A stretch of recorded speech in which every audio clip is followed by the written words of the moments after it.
everyone, and welcome to the latest edition of the Brewers Spotlight. I'm your host, Ed, and today I have with us Brent. And Brent, how long have you been a member of Boss, and how long have you been brewing? I started brewing approximately 6.5 years ago. Okay. After I retired, and I think I've been a member of Boss for a little over 4 years now. So this is a newer hobby for you then. Like, I mean, some of these people that we've interviewed have been like 20 years plus. Yeah. I remember as a kid helping my dad make homemade wine. Okay. Which was not very good, but yeah, it's really kind of a new thing for me, relatively new. Okay. Yeah. No, that's cool. That's cool. So 6.5 years ago, what was that first beer that you brewed, and how was it? Well, like most people, it was an extract beer. I got the entire package kit for my birthday, and it was an American wheat. Okay. Was it great? No. Did we drink all of it? Yeah. All right. So, but that just led on to other things, and eventually I went from the extract to all grain, and I basically do all grain now. Okay. So extract to all grain on that first. How long were you into extract before you went into all grain? It's probably over a year. Yeah. Yeah. So quite a few batches on extract. Quite a few batches on extract, and everything was bottle conditioned. Mm-hmm. And which I don't do much anymore. Mm-hmm. Yeah, same with me. Yeah, I'm in the same boat there. Yeah. All right. So that American wheat, it was like you said, it was enough to keep you going in the hobby. It was enough to keep going. Yeah. So showed promise. You were happy with it enough to keep going. Right.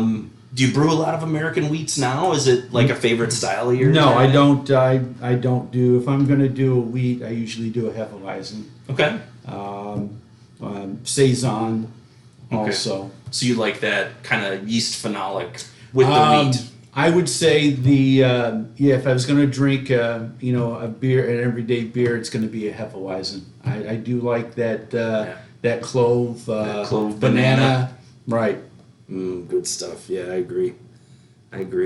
So more of that aspect of it. What do you typically like to brew? Like what is it more that you're into then, or you kind of broadcast all the diversity of styles? Yes, yes, I do celebrate diversity. I make a lot of different types of beer depending on the weather, time of year. In the winter, I usually do lagers because I'm able to do it out in the garage, and I can't control the temperature, but it does do a fairly good job of lagering the beer. Mm-hmm. I usually have the Hefeweizen on tap, a porter or a stout on tap. Pretty consistently? Yeah, pretty consistently. And then I do experiments with different types of beers. Okay. And the one thing I don't do a lot is an IPA. I'm not a real IPA person, but that said, yesterday I brewed a pale ale for my good friend Chris, and I will be taking him a case, in about 5 weeks. Nice. You're gonna bottle condition that one? That will be bottle conditioned. Okay. Yeah. All right, there you go. So we talked about your favorite styles to drink versus the styles that you brew and what you like doing. What would you say, like, do you have a particular favorite piece of gear or like a special tool in the arsenal or a technique or something like that you really like to use on brew day? Yeah, I like to use the mill.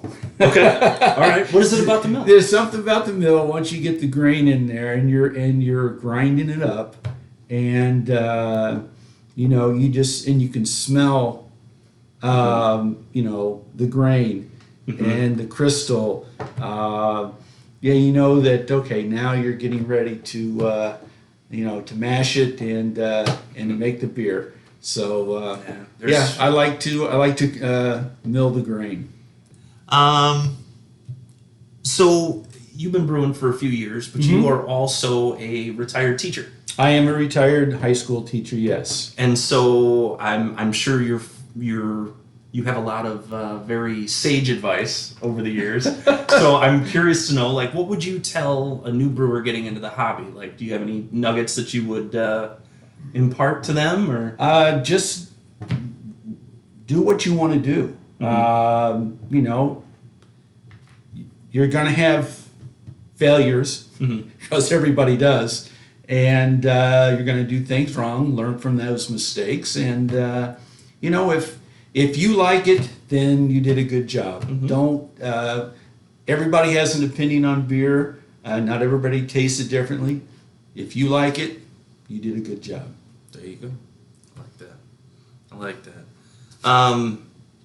Well, let's get down to that. You brought us a beer today. I did. Let's share the beer. What are we working with today? This is Pick's Pandemic Porter. Okay. All right. So we have a traditional porter. Is it to style? Is it not to style? It is kind of a combination. Okay. It is. You know, I used basically English, mostly English hops, but I used USO5 yeast. Okay. So it doesn't have a clean yeast. A clean yeast. Definitely has the chocolate and coffee notes to it. In fact, what I used was Northern Brewer, East Kent Goldings, and also a little dash of Cascade at the end. Okay.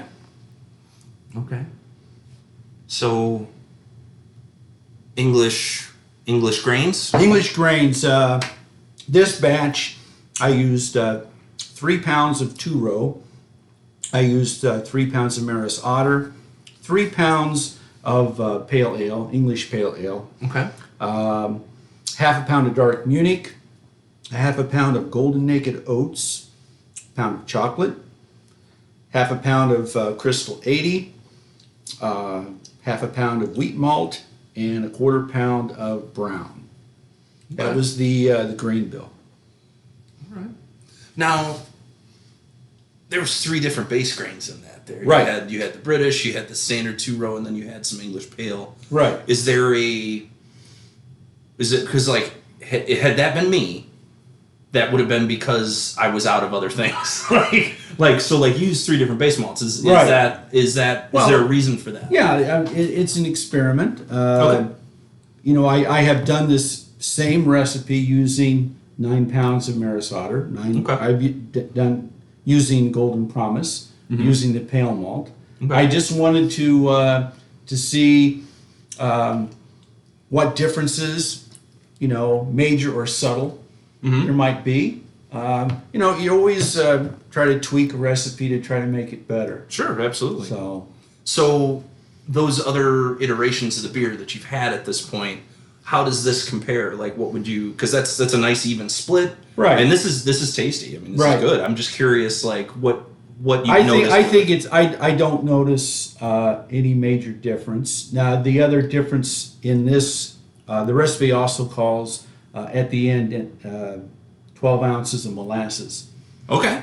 and I use, instead of molasses, I use turbinado sugar. Okay.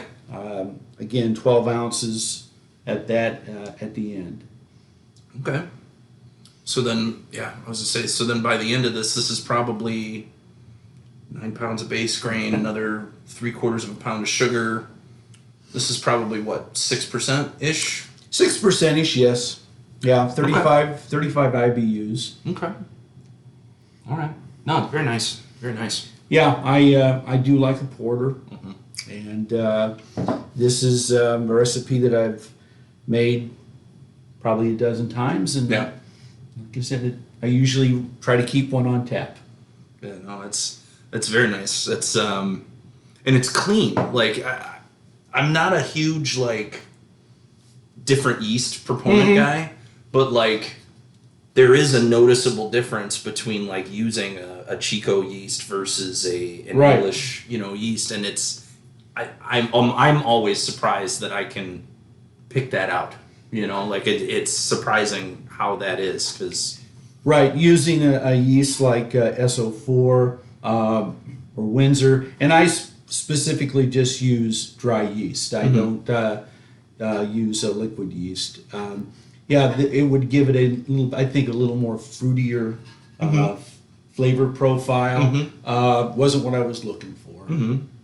I do like the chocolate and the coffee tones, and that's and what it I stands get. out. That with stands the cleaner out yeast. with the cleaner yeast. I completely agree there. Yeah, it's nice. It's like a nice carbonated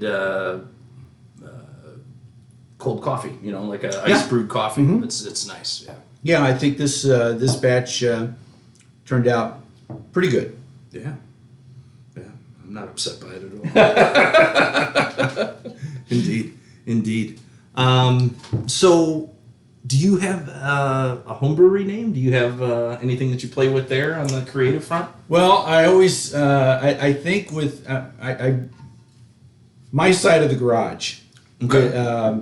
So it's I call it Squeeze Box. Okay. Brewing because one, it plays on the Who's song Squeeze Box, which Okay.